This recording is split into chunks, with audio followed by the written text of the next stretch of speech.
Bonjour, j'espère que tu as été encouragé hier par rapport au retour de Jésus-Christ. Oui, le Seigneur Jésus, ton Maître, celui que tu aimes, celui que tu as aimé sans l'avoir vu, il revient te chercher. Il t'a préparé une place et il ne permettra pas que tu tombes, qu'il ne permettra pas que l'ennemi te dévore, mais il va te garder jusqu'à la fin. Et dans cette pensée du jour aujourd'hui, on est mardi.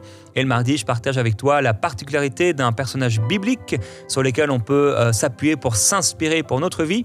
Aujourd'hui, on va parler d'Anne. Anne, elle était persévérante. Et lorsque Anne elle apparaît ici dans ce passage de Luc chapitre 2, elle est précédée par Siméon.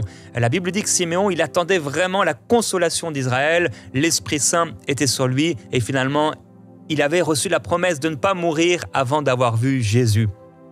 Et en effet, avant sa mort, il va voir le Seigneur Jésus, alors qu'il est encore un bébé. Et il prend le Seigneur Jésus-Christ et il dit, le bébé Jésus, et il dit, voilà, maintenant, ton serviteur peut partir en paix. Alors, de la même façon que le Seigneur avait prophétisé, que Dieu avait prophétisé, préparé à l'avance et parlé d'ailleurs directement et personnellement à Siméon et que Dieu n'a pas fait défaut à sa parole, il est fidèle et ses paroles sont oui, ses paroles sont amen. De la même manière, lorsque le Seigneur nous parle de son retour, ses paroles sont oui et amen. Comme Siméon, on verra le retour du Seigneur Jésus-Christ. Et donc, au milieu de cela, apparaît Anne. On lit le texte avec Marie. Il y avait aussi une prophétesse, Anne, fille de Phanuel, de la tribu d'Aser. Elle était fort avancée en âge et elle avait vécu 7 ans avec son mari depuis sa virginité. Restée veuve et âgée de 84 ans, elle ne quittait pas le temple et elle servait Dieu nuit et jour, dans le jeûne et dans la prière. Étant survenue, elle aussi, à cette même heure, elle louait Dieu et elle parlait de Jésus à tous ceux qui attendaient la délivrance de Jérusalem. Amen. Alors voilà une femme âgée et qui va persévérer. Quelle persévérance! Elle ne quittait pas le temple jour et nuit. Alors, est-ce qu'elle y dormait? Probablement pas, mais ce texte nous montre que même au milieu de la nuit, on pouvait la retrouver là dans le temple. Et certainement que souvent, on se réveillait le matin et elle était là, endormie, dans le temple de l'Éternel. Waouh! Quelle persévérance dans le jeûne et dans la prière, pendant que d'autres femmes âgées étaient en train de profiter de leur dernier moment sur la terre. Elle savait que ce n'était pas le dernier moment. Il y avait quelque chose de plus grand, quelque chose qui la dépassait et ce pourquoi elle priait. Elle a vu le Seigneur. Alors, elle a fait 6 choses et je voudrais t'encourager dans cette pensée du jour à pouvoir faire ces 6 choses avec persévérance. La première, elle ne quittait pas le temple. Hébreux nous dit « N'abandonnons pas notre assemblée comme c'est la coutume de quelques-uns ». Alors c'est devenu une mode et de plus en plus aujourd'hui. Déjà à l'époque, ça l'était une coutume, mais aujourd'hui plus que jamais. Avec ce qui arrivait aussi avec la pandémie. Alors beaucoup, depuis la pandémie, ils ont vu qu'on peut suivre l'église sur Internet et ça me va très bien comme ça. Je ne me prends plus la tête avec des gens à l'église, mais ce n'est pas la volonté de Dieu pour toi. Dieu veut que tu sois dans une église. Alors n'abandonnez pas notre assemblée comme c'est la coutume de quelques-uns. Et il dit dans le contexte du retour de Jésus, mais exhortons-nous réciproquement et cela d'autant plus que vous voyez s'approcher le jour. Mais quel jour ? Le jour du retour de Jésus. Alors je t'encourage, ne quitte pas la maison de l'Éternel, mais également sers-le. Elle a servi Dieu jour et nuit. Et ça nous parle d'un zèle, ça nous parle d'une intensité. En fait, ça nous parle de plus que le minimum. Elle faisait plus que le minimum. Sert Dieu plus que le minimum. Et elle jeûnait. Je veux t'encourager à jeûner. Et à jeûner avec persévérance. Depuis combien de temps tu n'as pas jeûné ? C'est le moment de revenir au jeûne et à la prière. Elle priait sans cesse, elle priait sans relâche. Le Seigneur Jésus nous a encouragés à prier sans relâche, avec persévérance. Continue de prier, continue de t'abandonner au Seigneur dans la prière, de le chercher dans la prière. Prie, c'est pas soit le jeûne, soit la prière, non. Jeûne et prie et elle louait Dieu publiquement. Oui, elle disait publiquement sa reconnaissance envers Dieu alors qu'on puisse t'entendre publiquement louer le Seigneur. Que tes collègues puissent savoir que tu loues Dieu. Et également, elle parlait de Jésus à tous ceux qu'elle rencontrait et qui attendaient la délivrance à Jérusalem. Qu'est-ce qu'elle faisait finalement? Elle évangélisait, elle témoignait de Jésus. Et témoigne toi aussi avec persévérance dans le nom du Seigneur parce que Jésus revient. Es-tu prêt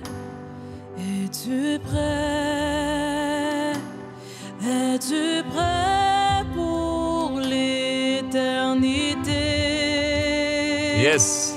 Es-tu prêt? Es-tu prêt?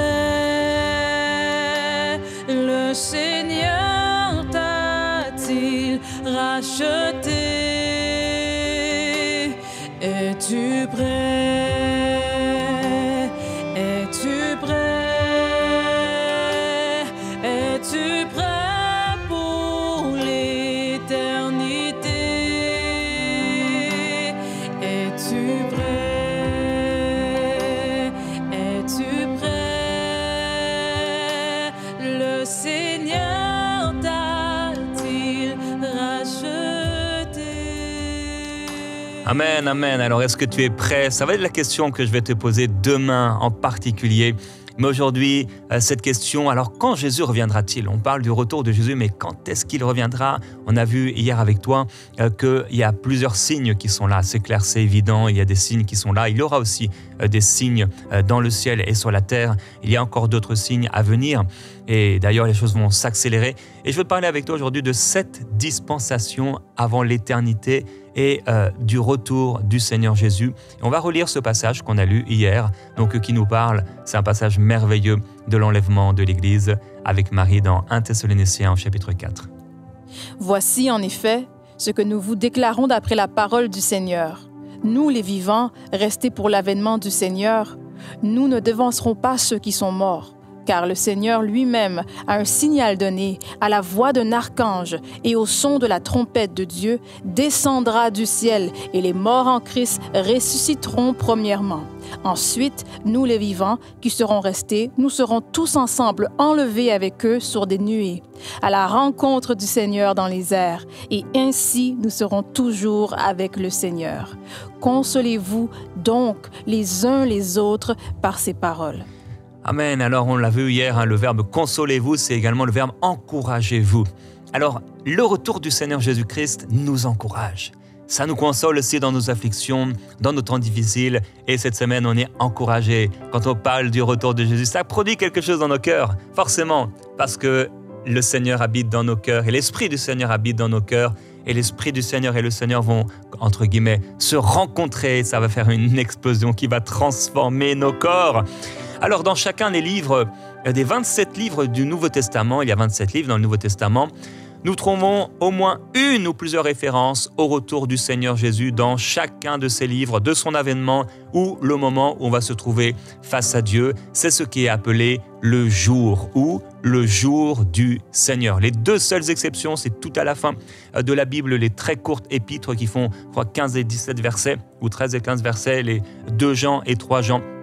Où on ne parle pas directement du retour de Jésus, mais quand même, toutefois, dans 2 Jean, Jean nous parle des récompenses célestes. Alors, il y a plusieurs passages, je vais juste vous en donner quelques-uns, par rapport à ce jour. Dans Actes, au chapitre 2 et au verset 20, on lit « Le soleil se changera en ténèbres et la lune en sang, avant l'arrivée du jour du Seigneur, de ce jour grand et glorieux. » Voilà, le jour du Seigneur. Il y a aussi Romains qui nous parle du jour de la colère, ou 2 Thessaloniciens, on l'a lu et on le relira, comme si le jour du Seigneur était déjà là. Paul dit dans Timothée que le Seigneur lui donne d'obtenir grâce auprès du Seigneur ce jour-là. Il n'a même pas besoin de dire que c'est le jour du Seigneur, il sait de quoi on parle. Et ceux qui lisent la lettre, alors bien sûr, Timothée et les autres, ils savent de quoi on parle. Ce jour, ils savent que c'est le jour du Seigneur. Ils n'avaient pas besoin d'expliquer, c'était une évidence pour tous, également dans 2 Pierre chapitre 3. Le jour du Seigneur viendra comme un voleur. En ce jour, les cieux passeront avec fracas, les éléments embrasés se dissoudront et la terre, avec les œuvres qu'elle renferme, sera consumée. Alors voilà le jour du Seigneur. C'est quelques exemples, simplement pour te montrer qu'on retrouve ce jour ou ce jour du Seigneur ou ce jour-là partout dans le Nouveau Testament. C'est le jour glorieux du retour de Jésus. Alors dans l'Ancien Testament, on ne parle pas directement, sauf exception, du retour de Jésus. Pourquoi? Parce qu'eux n'attendaient pas encore le retour de Jésus, ils attendaient l'apparition du Messie. Et c'est ce qui est prophétisé, par exemple, par Ésaïe ou par Amos. Dans le livre d'Amos, il est écrit « En ce jour-là, je ferai coucher le soleil à midi et j'obscurcirai la terre en plein jour. » Quand ces choses se sont passées, Eh bien, quand Jésus était sur la croix, Matthieu nous dit, de midi jusqu'à 3 heures de l'après-midi, il y a eu des ténèbres sur tout le pays. Et Amos avait dit, ce jour-là, je ferai coucher le soleil à midi. J'obscurcirai la terre en plein jour. De la même manière qu'Amos avait prophétisé les choses, et Ésaïe également, concernant l'apparition de Jésus, la venue du Messie, les miracles du Seigneur, la crucifixion, la mort, le sang de Jésus-Christ, de la même manière dans le Nouveau Testament, il nous est parlé du retour de Jésus et ça arrivera comme cela a été écrit. Alors je vais parler avec toi de ces 7 dispensations qui nous amènent à ce qu'on appelle la fin des temps ou à l'éternité. Sur la première frise que j'ai faite faire pour toi, alors ici, tu peux voir donc l'Ancien Testament, donc c'est coupé en 2 fois 2000 ans, à peu près 4000 ans, jusqu'à la naissance du premier enfant d'Adam et Ève. Donc dans la première dispensation, ce qu'on appelle l'âge de l'individu. L'âge de l'individu, donc avec Adam et Ève, c'est le temps de l'innocence. Ils sont là dans le jardin, innocents. Puis finalement, il y a un deuxième âge ou une deuxième dispensation qu'on appelle l'âge des familles, avec donc Caïn et Abel. Les premiers frères, ça s'est mal passé depuis. Il ne faut pas être étonné que ça se passe encore mal sur la terre. Mais dans toutes ces choses, nous sommes plus que vainqueurs par Christ qui nous aime. C'est le temps ou l'âge ou la dispensation qu'on appelle l'âge de la conscience. Là, ils sont conscients du bien, conscients du mal. Et ça nous amène à l'âge du gouvernement avec Noé. Et dans ce moment-là, cette dispensation-là, c'est le gouvernement humain. Donc avec un gouvernement humain qui est mis en place, on arrive à l'âge des nations avec Abraham, et ici c'est l'âge ou la dispensation de la promesse qui est faite à Abraham, le père de la foi, et on arrive finalement à l'âge d'Israël qui va durer pendant longtemps avec Moïse et l'instauration de la loi. Ça donc c'est déjà les 5 premières dispensations qu'on retrouve dans les Écritures. Mais on va arriver à une 6e dispensation. Il y a une deuxième frise ou la suite de la frise qui va durer donc plus de 2000 ans, dans laquelle nous sommes depuis la croix. Donc la croix a marqué la fin de l'ancienne dispensation et de la nouvelle dispensation dans laquelle nous sommes, qui s'appelle l'âge de l'Église, la grâce. Nous sommes dans la grâce. Alors hier, je disais que l'horloge prophétique d'Israël avait repris. Bon, c'est vrai, oui, par les événements qui se sont passés, mais c'est surtout quand l'Église va être enlevée que l'horloge pour Israël va recommencer avec les 7 ans. Donc, après le temps de la grâce, on arrive au règne de l'Antichrist. Avant le règne de l'Antichrist, il y a l'enlèvement de l'Église, donc le retour de Jésus. La première résurrection des croyants qui sont décédés, qu'on appelle ceux qui dorment. Alors l'enlèvement de l'Église, nous savons que le Seigneur Jésus va en un instant, au son de la trompette de Dieu, nous avons vu à la voix d'un archange, eh bien, les morts en Christ vont ressusciter, et ceux qui sont sur la terre, si nous y sommes, nous serons enlevés à la rencontre du Seigneur dans les airs. Alors, on a pu voir certains films où il y a les habits qui restent, les bagues qui restent. Alors, si des gens ont des morceaux, vous savez, des gens qui se sont cassés des choses, ils ont du métal à l'intérieur, est-ce que le métal va rester? Bon, on ne sait pas exactement. J'imagine que peut-être quand même, nos vêtements, tout va partir, mais peu importe, c'est un détail. En tout cas, sur la terre, ça va être une catastrophe et beaucoup de larmes et de pleurs pour ceux qui sont restés et qui auront vu leurs amis, leurs proches, leurs maris, épouses, enfants partir à la rencontre du Seigneur. Ce sera un temps d'angoisse comme la terre n'aura jamais connu. On va en parler un peu plus ensemble cette semaine. Et ce sera en même temps la transformation de nos corps. On va être donc enlevé à la rencontre du Seigneur. Donc c'est notre réunion dans nos corps avec le Seigneur. Et je crois que lorsque nous allons le voir, je crois que ça va se passer vraiment au moment où nous allons le voir et pas au moment où on va être enlevé. Quand on va voir le Seigneur, on sera transformé en la même image en un instant. Nos corps vont être changés et tout à coup, notre corps pourra se mouvoir dans le monde spirituel et dans le monde matériel sans plus jamais connaître ni le péché, ni la mort, ni la tristesse. C'est le désir de Dieu depuis toujours, depuis la chute d'Adam et Ève, que nos corps puissent revêtir l'immortalité, l'incorruptibilité. Nous serons immortels et nous serons incorruptibles, inaltérables. nous pourrons, comme Adam et Ève dans le jardin, vivre esprit, âme et corps. Et comme le Seigneur Jésus, ressuscité, pouvait manger et pouvait même traverser les murs, eh bien, nous aurons cette capacité de fonctionner dans toutes les dimensions qui puissent exister. Nous continuerons à manger, nous continuerons à faire la fête, nous continuerons à célébrer et à chanter le Seigneur, alors que face à face avec lui, nos corps seront transformés et il y aura notre départ vers le 3e ciel. Il nous prendra avec lui parce que nous ne sommes pas destinés à la colère, mais nous sommes destinés à la possession du salut par notre Seigneur Jésus-Christ. Et cette possession du salut sera complète à cette résurrection et nous serons toujours avec le Seigneur. Selon qu'il est écrit dans Apocalypse, tu as gardé le commandement de persévérer que je t'ai donné, comme Anne on a vu. C'est pourquoi à mon tour je te garderai à l'heure de l'épreuve qui va venir sur le monde entier pour éprouver tous les habitants de la terre. Je viens bientôt. Donc, avant les 7 ans de tribulation, le Seigneur va enlever l'Église, il va enlever son épouse selon qu'il a dit « Je te garderai de ce moment d'épreuve ». Il y aura donc par la suite les 7 ans de tribulation coupés en 2, 3 ans et demi et 3 ans et demi. Et ici donc, avec une fois que l'Église a été enlevée, eh bien sur la terre, c'est le chaos, c'est la destruction. Au moment, on verra ça demain, après-demain, au moment où nous sommes enlevés, il va y avoir tout un tas de choses et aussi beaucoup de conversions, puisque des gens vont se repentir et donner leur vie au Seigneur, et ce sera au prix de leur vie qu'ils garderont la foi. Les 7 ans de tribulation qui vont arriver avec les saints qui passeront à ce moment-là. Donc sur la terre, ce sera le chaos et la destruction, mais dans le ciel, ce sera un temps de récompense, le tribunal de récompense pour l'épouse extraordinaire, comment Dieu va faire la différence entre les boucs et entre les brebis. Et puis, il y a ensuite le 2e retour du Seigneur pour Israël, cette fois-ci, avec juste la bataille d'Armageddon qui va finir cela. Jésus qui était revenu au départ, donc juste dans les cieux. Ça veut dire qu'au premier retour de Jésus, il n'y a que les saints, que les croyants qui le voient. Mais au 2e retour, il vient avec ces saints. Dans le premier retour, on le voit juste dans les cieux, mais dans le 2e retour, il pose ses pieds sur la terre. Au premier retour, seuls ceux qui croient l'entendront et le verront, mais au 2e retour, donc après les 7 ans de tribulation, tous le verront et tout genou pliera.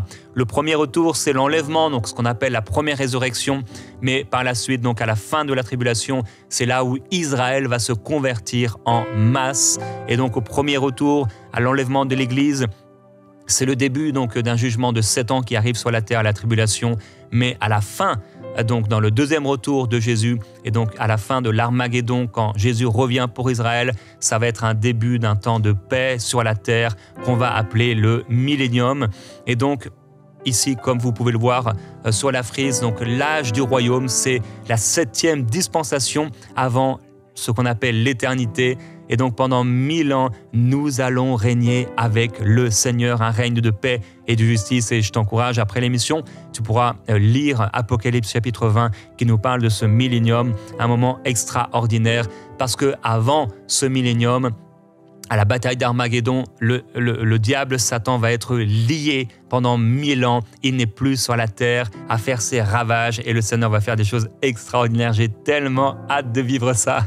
Waouh, c'est extraordinaire. Nous allons être 1000 ans avec le Seigneur avant l'éternité et on va voir comment les choses auraient dû se passer si on avait parfaitement obéi à la volonté de Dieu. Ça va être magnifique, ça va être extraordinaire. Et finalement, à la fin, Satan est relâché et il est vaincu et c'est le jugement dernier, la fin, ce qu'on appelle la fin du monde. Tous les morts sont ressuscités pour le jugement dernier. On se retrouve tous devant le Seigneur et là, oui, vraiment, il y a une différence entre le bouc et la brebis. Ceux dont les noms sont inscrits dans le livre de vie de l'agneau seront accueillis dans la nouvelle création éternelle et les autres sont terriblement jetés en enfer. Jésus en parle dans Matthieu chapitre 24. La bonne nouvelle sera prêchée dans le monde entier, alors viendra la fin. Et quand vous verrez l'abomination de la désolation établie là où elle ne doit pas être, dont le prophète Daniel a parlé, que celui qui lise fasse attention, Nous le savons aujourd'hui, à la place du temple de Dieu, il y a aujourd'hui une mosquée et il y a également l'abomination de la désolation avec sur ce rocher, sur ce dôme, des inscriptions blasphématoires contre le Seigneur Jésus-Christ qui dit que Jésus n'est pas Dieu, que Dieu est unique et qu'il ne peut pas avoir de fils. Il est clair et net que ces choses qui étaient écrites dans les Écritures nous parlent de cela. Alors les apôtres savaient que Jésus revient bientôt, mais ils savaient en même temps que ce n'était pas encore le moment, puisque l'apôtre Paul va le leur dire dans 2 Thessaloniciens au chapitre 2.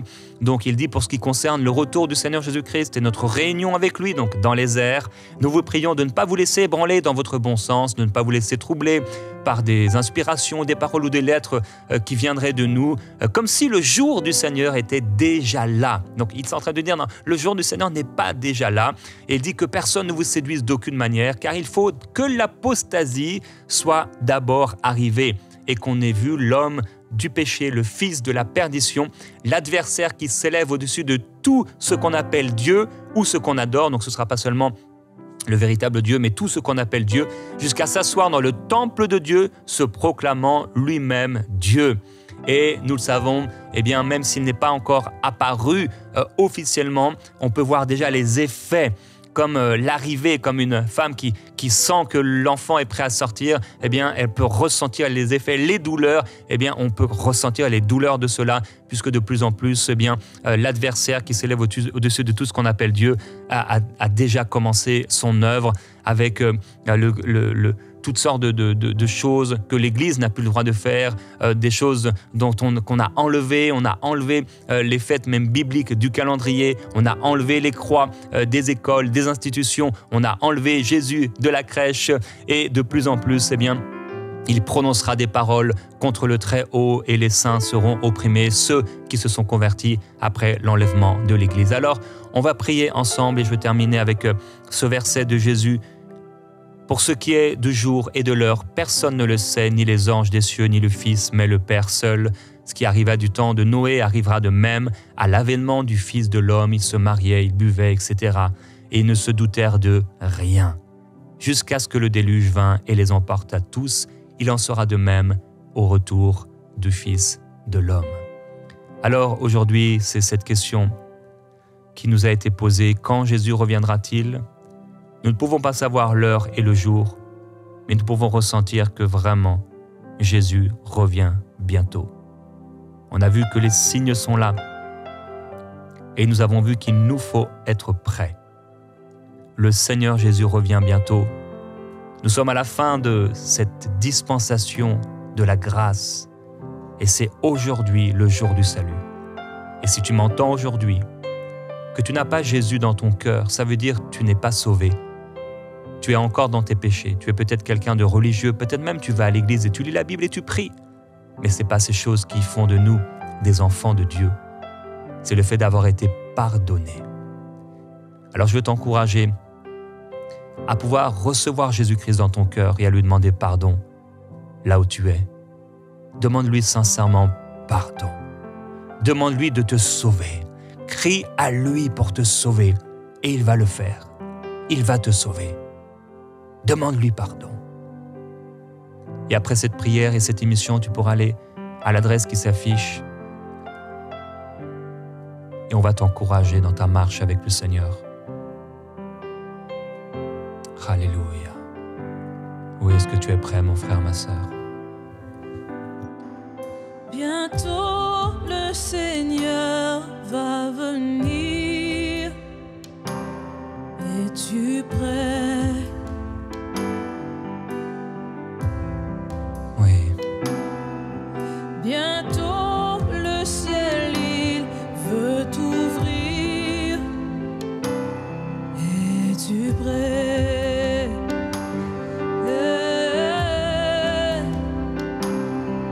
Bientôt l'appel retentira.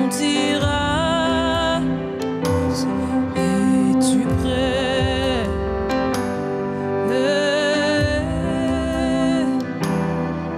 Bientôt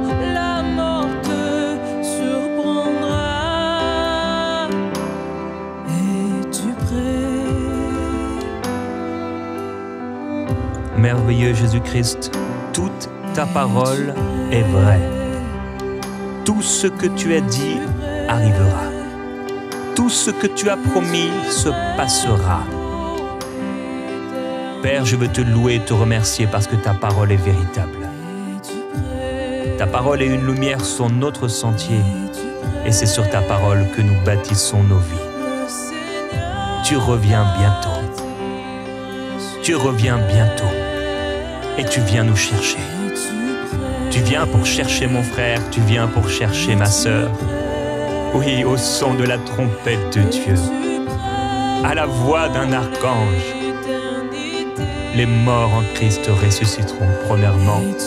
Et nous tous qui sommes restés vivants, nous serons enlevés ensemble à la rencontre du Seigneur dans les airs.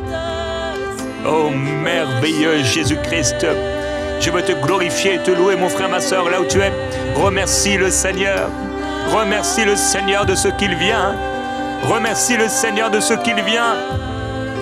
Oui, la parole de Dieu termine par ces paroles. Voici, je viens bientôt. Oui, Seigneur, viens, viens, viens, viens, Jésus-Christ. Viens nous chercher et viens sauver une multitude d'hommes et de femmes partout dans le monde. Non seulement dans la francophonie, mais partout dans le monde, oh Dieu, sauve une multitude d'hommes et de femmes. Envoie ce grand réveil, Seigneur Jésus-Christ.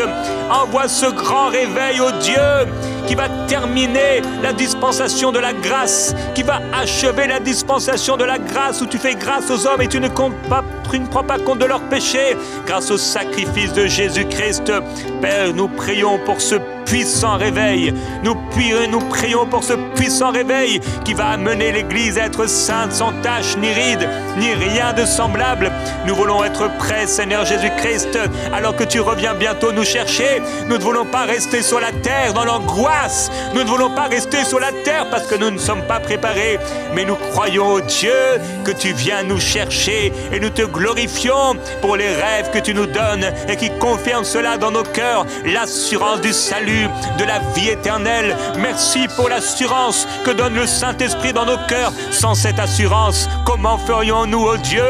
Sans cette assurance, nous serions dans l'espoir, nous serions dans le doute, nous espérerions, mais Père, nous n'aurions aucune assurance.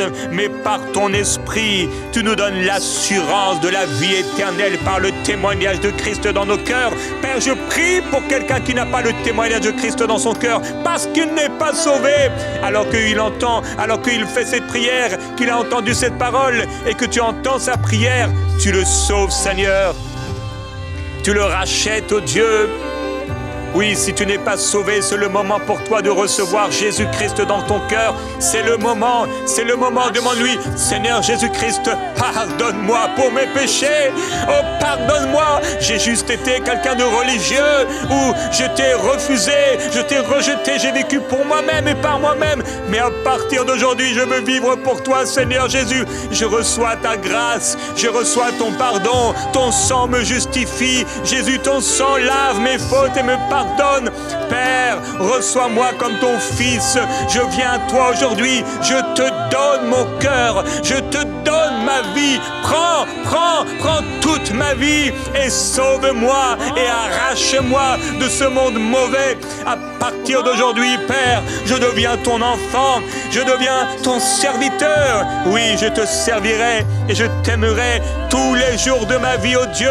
Père, je prie pour ces hommes et ces femmes qui font cette prière aujourd'hui, mais également ceux parmi ton peuple qui reviennent à toi. Merci parce que tu les accueilles. Merci parce que par ton esprit qui résonne à l'intérieur d'eux, tu les sanctifies par ta puissance. Tu les sanctifies. C'est l'œuvre de l'esprit de les sanctifier, de les purifier. Seigneur, merci. Oui, merci parce que tout ce que tu as dit arrivera. L'enlèvement de l'Église arrive. L'enlèvement de l'épouse arrive. Les noces de l'agneau arrivent. Le tribunal de Christ arrive. Oui, le tribunal de récompense arrive. Pendant que sur la terre, ce sera le chaos. Nous serons avec toi, Seigneur, pour l'éternité. Alléluia. D'abord pendant ces 7 ans de tribulation, avec toi, merveilleux Jésus-Christ, jusqu'à ce que tu reviennes avec nous sur la terre. Alléluia, après la bataille de l'Armageddon, à la bataille de l'Armageddon, lier Satan pour 1000 ans. Et nous serons avec toi pendant le millénium sur la terre où nous avons foulé nos pieds. Nous allons voir ta gloire se manifester. Oh, merveilleux Jésus-Christ, tu es le Seigneur de la terre, tu es le Seigneur de tout, et tu relâcheras pour un temps très court Satan, jusqu'à l'amener dans ce lac de feu et de soufre pour l'éternité avec ceux qui n'ont pas cru en toi. Et nous serons toujours avec toi pour l'éternité glorieuse, dans des corps nouveaux, une terre nouvelle, avec des cieux nouveaux. Et nous serons toujours avec toi, te glorifiant dans la Jérusalem nouvelle, céleste et glorieuse, là où il n'y aura plus ni cri, ni douleur, ni tristesse, ni larmes, car tu seras tout en tous, et nous te connaîtrons comme tu nous as connus. Nous t'aimons, Seigneur. Viens faire vivre ces réalités, ces vérités dans nos cœurs, par la révélation du Saint-Esprit. Oui, disons ensemble, Saint-Esprit, révèle ces choses dans nos cœurs. Au nom de Jésus-Christ. Amen.